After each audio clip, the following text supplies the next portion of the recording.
Ayun yung mga flash day, kaya binenta na yung ginamit ko.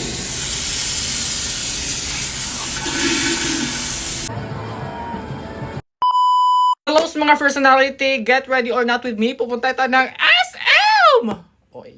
Pupunta kami ng SM kasama yung mga pamangkin ko para maggala-gala. Mga ganon. Tataranta na kami kasi nagmamadali na kami. O yan. Totoo na to ha. Hindi na to yung keme-keming get ready, get set, get ready with me. Go! Madali ang get ready with me na to ate kasi magtitinted sunscreen lang tayo tapos aalis na tayo mga te. Total gabi naman magtitinted sunscreen lang tayo. Wala naman tayong kemerot Tapos yung kabila, malamang isa lang yung lalagyan mo. Tapos i-blend. Tapos itap-tap mo lang yan siya ng ganyan para i-blend. Ganyan lang kadali. Itira na nagmamadali na tayo mga ate kasi anong oras na? Magpapawdo na lang ako mga ate tapos gora na tayo. So ayan, simple lang yung mga look natin mga ate. Kasi pupunta lang naman tayo doon para igala yung mga bata. Hindi naman tayo yung purpose ng paggala doon, di ba? Oh, dahil nga gabi na wala ng jeep kaya nag-grab na lang kami. Oh, titingin pa talaga yan siya. Oh, ambot. Oh, pagdating namin dito, naabutan pa namin yung mga mascot at talaga namang nag-enjoy yung mga bata. Kahit yung bata hindi makapaniwala bakit gumagala yung stop toy.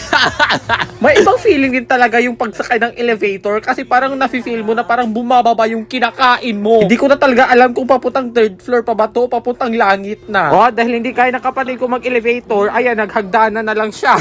Tapos, nagsiyan muna ako mga ate kasi ihing-ihi na ako parang puputok na yung panubigan ko. At oh, tignan mo naman talaga, imbis na umihi agad, sumasayaw pa talaga anong oras na. At dahil malas tayong tao, hindi gumagana yung flash, kaya bidet na lang yung ginamit ko Akala siguro nila sa labas tumatay ako Tapos hindi ko pa alam kung paano ilagay, ganyan ba o ganyan na, bahala na yan siya. At oh, nag-video pa talaga bago umalis ng CR, magmadali ka na. Oh! Dinala ko yung mga pamangkin ko para mag-enjoy sila, pero bakit parang sa akin lang siya effective? At oh, trinay namin ng ate ko yung sayaw-sayaw na yan kaso hindi namin alam kung paano to laruin. Asos, bahala na yan. Basta kahit adyakan mo yan, okay na yan. Madami pa kaming nilaro dyan, kaso hindi ko na video kasi lobat na yung taong ito. At tignan nyo naman, ang dami naming ticket kaya talaga namang paldo! Maglalaro pa sana kami kaso 9:30 na tapos 10 PM magsasara yung SM. Ano, kami na lang matitira dito? At paglabas namin talaga namang wala ng katao-tao dito sa SM. Talagang yung mga tao talaga sa Quantum yung natitira. Tapos umuwi na kami at sumakay na kami sa Grab. Kasi nga di ba walang jeep. O syempre, anong sasakyan namin? Hindi ka magagalit! At hanggang dito lang yung video na to. Alangan ending na. Ano, dadagdagan ko pa? Ayun lang. Bye-bye!